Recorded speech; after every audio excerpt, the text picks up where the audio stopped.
लहरों से डरकर नौका पार नहीं होती, कोशिश करने वालों की कभी हार नहीं होती। नन्ही चींटी जब दाना लेकर चलती है, चढ़ती दीवारों पर 100 बार फिसलती है। गिरकर चढ़ना, चढ़कर गिरना अखरता है, आत्मविश्वास रगों में साहस भरता है। आखिर उसकी मेहनत बेकार नहीं होती, कोशिश करने वालों की कभी हार नहीं होती। तो चलिए दोस्तों, इसी के साथ हम अपना वीडियो शुरू करते हैं। और आज के वीडियो में हम पढ़ने वाले हैं चैप्टर जिसका नाम है वर्क। अब देखिए, इस चैप्टर वर्क, ये जो टॉपिक है फिजिक्स का, मैं इसे अगर आप पूरा वीडियो देखते तो पूरा समझा दूंगा। अब आप लोग कुछ लोग जो है मेहनत ही नहीं करते हैं। अब वर्क ऐसा चैप्टर में भी वर्क नहीं कीजिएगा तो कौन सा चैप्टर में वर्क कीजिएगा, हमको समझ में नहीं आ रहा। अब देखिए, जैसे कि फिजिक्स का आप कोई भी टॉपिक पढ़ते हैं तो उसके बारे में 2-3 चीज़ है जो आपको पढ़ना आता है। पहला डेफिनेशन, यूनिट, उसका डेरिवेशन, उसका फॉर्मूला, बहुत सारा चीज़ हम सब आपको पढ़ाएंगे, चिंता नहीं कीजिए। अब देखिए, हम लोग को पढ़ना है वर्क। अब वर्क का डेफिनेशन क्या होता है? वर्क का डेफिनेशन, वर्क क्या होता है? आप देखिए, आप रियल लाइफ में जो वर्क करते हैं और फिजिक्स की भाषा में जो वर्क होता है, दोनों अलग अलग होता है। अब वर्क का डेफिनेशन है, आप पहले वर्क को समझिए। वर्क है जैसे कि ये एक ऑब्जेक्ट है, मैं इसे पुश कर रहा हूँ और ये आगे की तरफ डिस्टेंस कुछ कवर कर रहा है। मैं फोर्स किस तरफ लगा रहा हूँ? इस तरफ। और डिस्टेंस किस तरफ कवर कर रहा है? इस तरफ। तो जब फोर्स अप्लाइड और distance covered by the object same direction में होता है, तब क्या होता है? वर्क होता है। जैसे कि हम यहाँ पर फोर्स लगाए तो डिस्प्लेसमेंट भी कहाँ हुआ? वही हुआ। डिस्प्लेसमेंट भी उसी डायरेक्शन में हुआ, सेम डायरेक्शन है तो वर्क होगा। अब इसका फॉर्मूला क्या है? फॉर्मूला अभी हम क्या बताएं आपको? ऑब्जेक्ट है, फोर्स लगता है, फोर्स लिख दिए। बॉडी डिस्टेंस कवर करता है, डिस्टेंस लिख दिए। अब इसमें कुछ डायरेक्शन भी तो होता है। अब डायरेक्शन को किससे बता सकते हैं? एंगल से बता सकते हैं। एंगल से कैसे? जैसे कि ये है मेरा फोर्स, ये है मेरा डिस्प्लेसमेंट। डिस्प्लेसमेंट को एस से डिनोट करते हैं। डिस्प्लेसमेंट क्या होता है? डायरेक्शन होता है, डिस्टेंस कवर्ड होता है डायरेक्शन के साथ। डिस्टेंस कवर्ड होता है डायरेक्शन के साथ। तो अब ये दोनों के बीच का एंगल ही डिसाइड करता है। जैसे कि फोर्स यहाँ लगा रहा है लेकिन डिस्प्लेसमेंट यहाँ हो रहा है, तो डिस्प्लेसमेंट का डायरेक्शन कौन बताता है? ये बीच वाला एंगल। और इस बीच वाले एंगल को हम लोग थीटा से डिनोट करते हैं। किससे? थीटा। अब को बहुत सारे बच्चे थीटा, इस थीटा से डर जाते हैं। थीटा क्या? एक सिंबल है, सिर्फ सिंबल, जिसका स्पेलिंग क्या है? THEETA। थीटा कुछ नहीं, बस सिंबल है। और तो force into displacement, force into distance covered. और हम लोग डायरेक्शन को किससे दिखाते हैं? डायरेक्शन को एंगल से। एंगल हम लोग क्या दिए? थीटा। और सिर्फ थीटा अकेले नहीं लिख सकते, उसके साथ हमें कोई ट्रिग्नोमेट्रिक रेशियो लिखना होगा। कोई लोग अभी ये वीडियो छोड़ के भाग जाएंगे, छोड़ के मत भागिए, हम आपको पूरा समझा देंगे, आप पूरा वीडियो देखिए पहले। ट्रिग्नोमेट्रिक का मतलब ट्रिग्नोमेट्री से रिलेटेड। ट्रिग्नोमेट्री से रिलेटेड। अब ट्रिग्नोमेट्री क्या होता है? ट्रिग्नोमेट्री एक पढ़ाई है, एक स्टडी है। किसका स्टडी? राइट एंगल ट्रायंगल का study. Right angle triangle. Right angle triangle क्या होता है?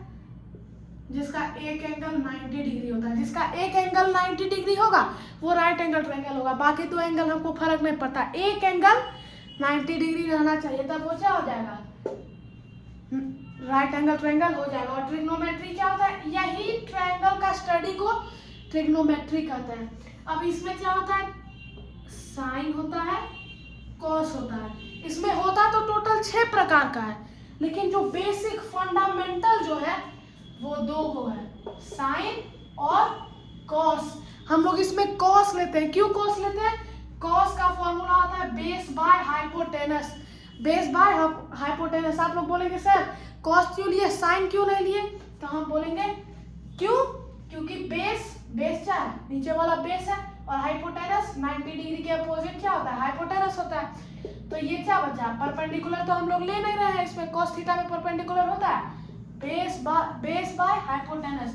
तो इसको हटा दीजिए, क्या बचा, कुछ ऐसे बचा। और हम आपको डायग्राम बता के दिखाए थे ना कि फोर्स ऐसे लगता है, डिस्प्लेसमेंट ऐसे होता है, तो कुछ इसी प्रकार का डायग्राम बन रहा था। इसीलिए हम लोग किसको लेते हैं, कॉस को, और इसके बीच का एंगल को क्या कहते हैं, थीटा। तो क्या हो गया, कॉस थीटा। अब आप देखिए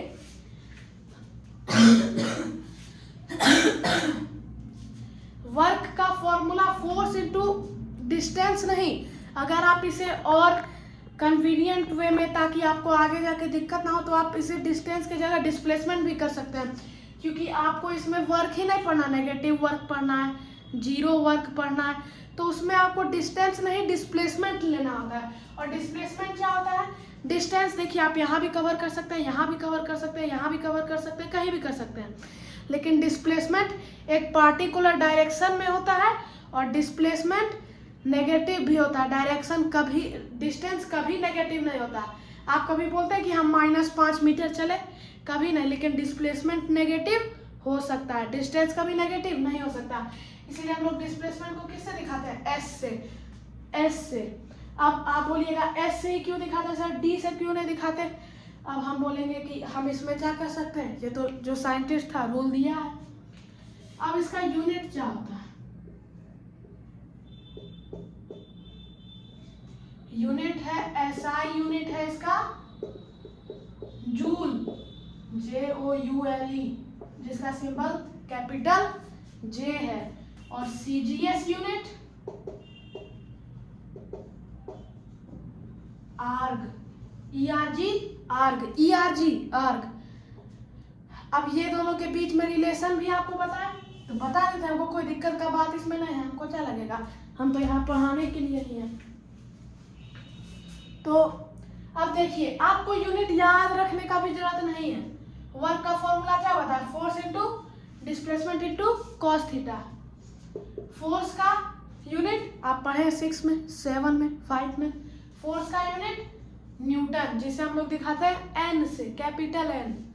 और डिस्प्लेसमेंट छोड़िए, डिस्टेंस का metre, newton into metre. Cos theta तो खुद एक ट्रिग्नोमेट्रिक रेशियो है, इसका यूनिट नहीं है, तो दोनों मिलकर क्या बना, newton metre. Newton into metre, newton metre. इसी को हम लोग दूसरा रूप में क्या कहते हैं, जूल कहते हैं। इसी को दूसरा रूप में हम लोग जूल कहते हैं। अब इसी को, ये तो था SI, ये था SI यूनिट।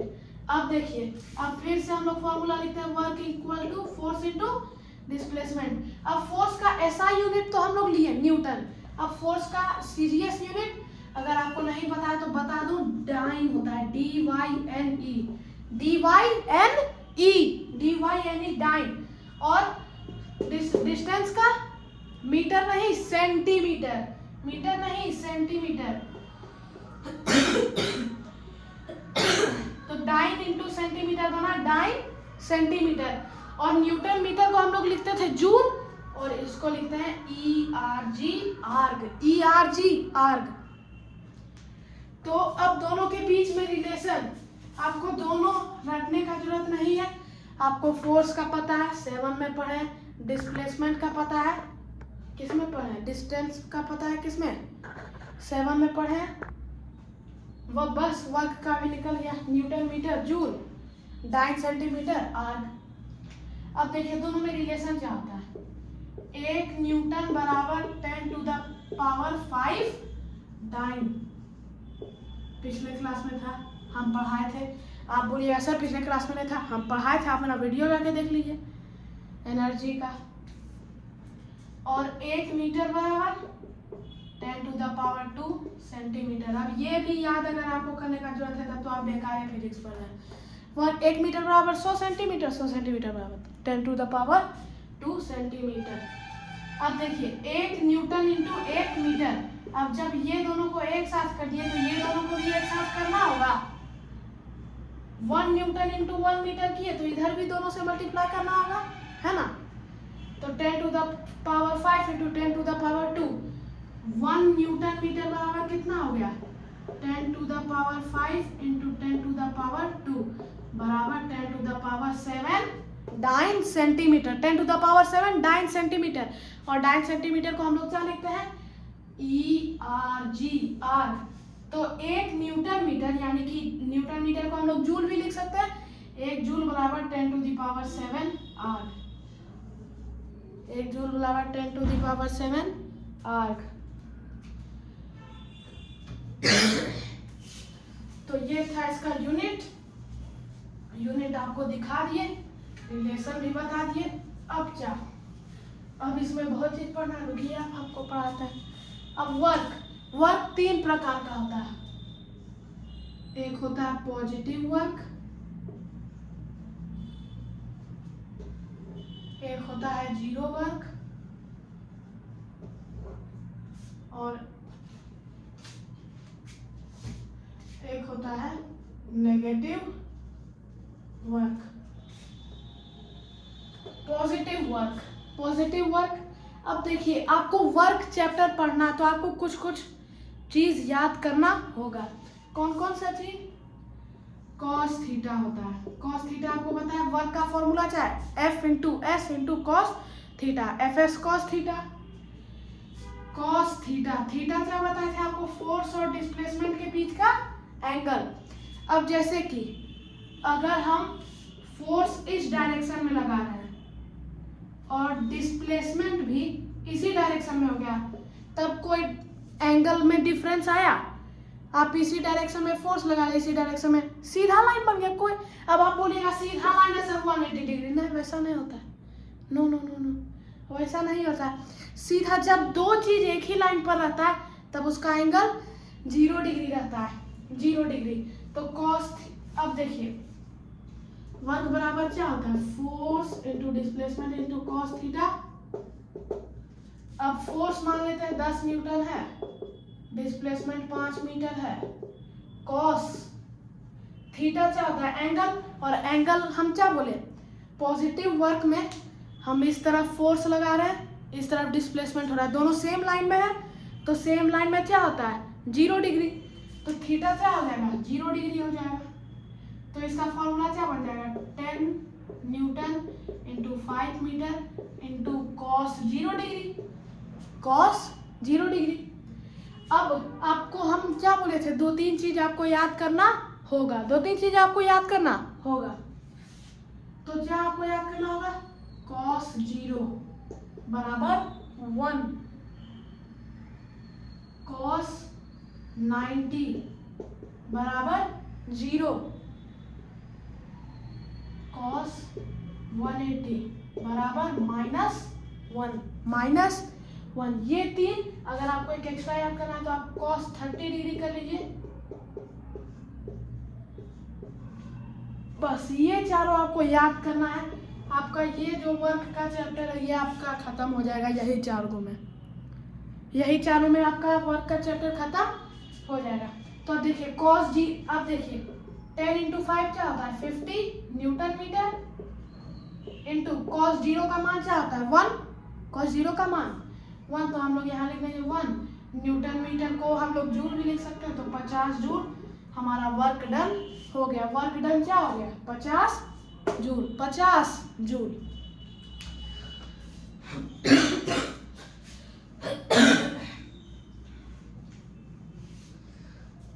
तो हमारा ये निकल गया। तो इसमें ये 50 जूल क्या है, ये 0 है, नहीं 0 तो नहीं है, तो 0 वर्क नहीं होगा।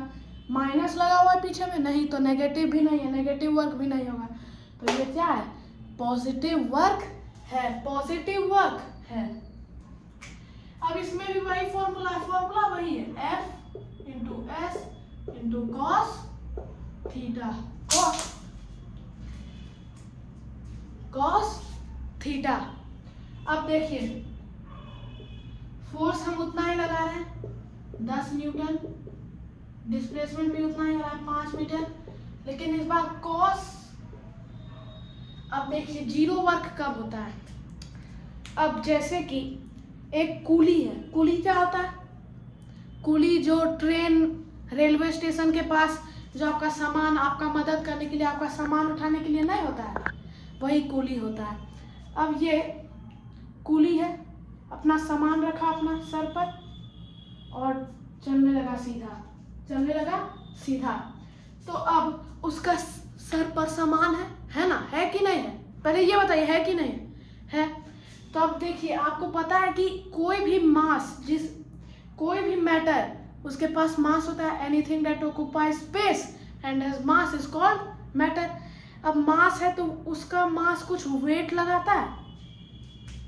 ये बॉडी है, ये नीचे कुछ फोर्स लगाता है, ग्रेविटी सुना है? ग्रेविटी इस बॉडी को नीचे खींचता है।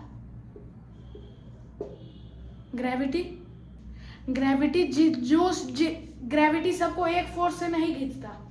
क्यों?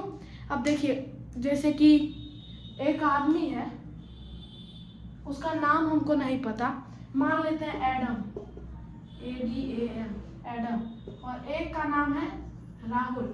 एडम 5 मीटर ऊपर जंप कर लेता है और राहुल सिर्फ 2 मीटर। क्यों? क्योंकि अब जैसे कि देखिए, ये जंप करना चाहता है, लेकिन हम इसको नीचे से पकड़े हुए हैं तब, लेकिन इसमें हमसे ज़्यादा ताकत है, इसीलिए तब भी ये थोड़ा सा उछल लेता है। लेकिन अब दूसरा मार्कर आया, ये हम इसको अब क्या कहते हैं, ये उससे ज़्यादा उछल लेता है। क्यों? क्योंकि इस पर हम कम ताकत, इसको हम कम ताकत से खींचते हैं और इसको हम ज़्यादा ताकत से खींचते हैं। अब देखिए, आप ऊपर चढ़ रहे हैं, हम आपको जोर से खींचेंगे तो आप नीचे आइएगा, लेकिन अगर कोई दूसरा आदमी है, उसको हम धीरे से खींचेंगे तब वो ऊपर ही चलते जाएगा, क्योंकि उसको धीरे से खींचने पर कुछ फर्क पड़ेगा नहीं। तो अब देखिए कैसे, जिसका वजन ज़्यादा होता है, वजन मतलब मास जिसका ज़्यादा होता है, अर्थ उसको ज़्यादा फोर्स से खींचता है। अर्थ जो फोर्स से खींचता है उसको वेट कहते हैं। उसको क्या कहते हैं? वेट कहते हैं। मतलब अगर आपका मास ज़्यादा है तो आपको अर्थ ज़्यादा जोर से नीचे खींचेगा, आपका मास कम है तो आपको अर्थ कम जोर से नीचे खींचेगा। तो कॉस, अब देखिए, आप कूली के सीन में मैंने क्या बताया, उसका सामान जो है वो नीचे फोर्स लगाएगा, ग्रेविटी तो नीचे लगती है, तो फोर्स कहाँ लग रहा है? नीचे। लेकिन वो चल कौन से डायरेक्शन में रहा है? सीधा। तो डिस्प्लेसमेंट उसका कहाँ हो रहा है? आगे की तरफ।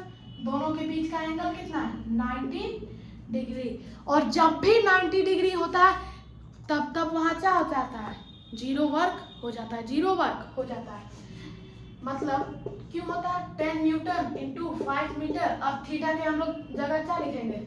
कॉस थीटा के जगह लिखेंगे कॉस 0, कॉस थीटा की जगह लिखेंगे कॉस 0। अब मैंने आपको कॉस 0 नहीं, कॉस 90, सॉरी गलती हो जाता है हमसे भी, गलती सबसे होता है। कॉस 90, क्योंकि फोर्स और डिस्प्लेसमेंट के बीच का एंगल कितना बन रहा है? 90 डिग्री। और कॉस 90 का हम आपको मान बताए थे 0। आप पीछे करके देख लीजिए, हम लिखे भी थे। कॉस 90 का मान कितना होता है? 0। तो इंटू 0, 10 न्यूटन इंटू 5 मीटर। अब कोई भी चीज़ को 0 से मल्टीप्लाई करते हैं तो पूरा क्या होता है? हो जाता है 0 वर्ग हो गया। यहाँ पर टोटल वर्क क्या हो गया? 0 हो गया ना। अब देखिए, अब हमेशा, अब एक चीज और आपको बताते हैं। एक चीज होता है सरफेस टेंशन। सरफेस टेंशन में क्या होता है? सरफेस टेंशन बोलता है कि जब भी रोटेटरी मोशन हो रहा है, रोटेटरी मोशन मतलब एक एक्सिस में आप गोल गोल घूम रहे हैं, तब उसमें वर्क हमेशा 0 होता है। क्यों? देखिए, जैसे कि आपका हाथ में एक रस्सी है जिसका एक एंड, एक रस्सी ऐसा, एक एंड आपका हाथ में है और एक एंड में पत्थर लटका हुआ है ऐसे। आप उसको घुमाइएगा तो हाथ नहीं घुमाना, हाथ सीधा रखना, ऐसे ऐसे घुमाइएगा तो आप क्या करते हैं? उसे अंदर की तरफ टान रहे। पता नहीं आपको पता चल रहा है कि नहीं। अगर आप उसे बाहर की तरफ छोड़ दें तब तो वो फेंका जाएगा। आप उसे हल्का सा फोर्स के साथ अंदर क्या कर रहे हैं, टान रहे हैं। तो ये गोल है, ये सेंटर है आपका हाथ। अब आप इसे कुछ फोर्स के साथ टान रहे हैं। अगर आप फोर्स ही नहीं लगाइएगा तब तो ये बाहर फेंका जाएगा। आप घुमा के देखिए, आपको हल्का सा टानते आपको पता चलेगा, अंदर की तरफ टानते तभी आपके पास होता है, नहीं तो फेंका जाता है। और ये जो पत्थर है ये जा तो रहा है ऐसे, भले ही मुड़ जाता है लेकिन उसका पाथ तो कुछ ऐसा ही रहता है ना। तो दोनों के बीच का एंगल क्या बना, 90 डिग्री। cos 90 होता है 0, आपका टोटल वर्क 0। इसीलिए बोलता है कि रोटेटरी मोशन में हमेशा वर्क क्या होता है, 0 रहता है। रोटेटरी में हमेशा वर्क 0 रहता है। आप देखिए ये सन है, सन, और ये अर्थ है। अगर सन अर्थ को खींचता है, अट्रैक्शन फोर्स लगाता है अपना। अगर अट्रैक्शन फोर्स नहीं लगाता तब अर्थ कहाँ फेंका जाता है, हम लोग कहाँ चले जाते, किसी को पता भी नहीं चलता। और अर्थ सन के गोल गोल घूम रहा है, तो ये कुछ फोर्स लगा रहा है, ये रहा फोर्स ऐसे, और अर्थ जाना चाहता है ऐसे, दोनों के बीच का एंगल 90 डिग्री। तो अर्थ घूमने समय वर्क नहीं कर रहा है, घूमने समय वर्क नहीं कर रहा है। अब नेगेटिव वर्क भी देख ही लीजिए। अब देखिए नेगेटिव वर्क में क्या होता है, आप फोर्स ऐसे लगा रहे हैं लेकिन डिस्प्लेसमेंट उल्टा डायरेक्शन में हो रहा है। उल्टा डायरेक्शन में मतलब आप फोर्स ऐसे लगा रहे हैं लेकिन डिस्प्लेसमेंट उल्टा डायरेक्शन में हो रहा है। तो दोनों के बीच का एंगल क्या हो गया, 0 डिग्री, 180 डिग्री, 180 डिग्री। अब आप बोलिएगा सर, आप बोले एक लाइन पर रहता है तब 0 डिग्री होता है। एक लाइन पर तब रहता है जब फोर्स इधर हो और डिस्प्लेसमेंट भी इधर हो, तब 0 डिग्री होगा। लेकिन यहाँ पर फोर्स इस तरफ है और डिस्प्लेसमेंट अपोजिट डायरेक्शन में, तो ये क्या हो जाएगा, 180 डिग्री हो जाएगा। अब देखिए वही फॉर्मूला लगाना, work equal to force into displacement into cos theta. Force 10 newton है इंटू 5 मीटर, कॉस थीटा की जगह क्या लिखेंगे, 180। अब 180 का मान बताया था मैंने -1। अब आप -1 में से पूरा मल्टीप्लाई कीजिएगा तो ये टोटल में नेगेटिव हो जाएगा कि नहीं होएगा, बस टोटल नेगेटिव हो गया, वर्क भी नेगेटिव हो गया। तो इसी के साथ आपका वर्क टॉपिक पूरा खत्म है। कुछ टॉपिक्स बचे हुए वो मैं अगले वीडियो में आपको बता दूंगा। और आपको जो अगला टॉपिक में वीडियो चाहिए आप कमेंट कर दीजिए। आपका सपोर्ट ऐसे ही बना रहे, इसीलिए जय हिंद जय भारत।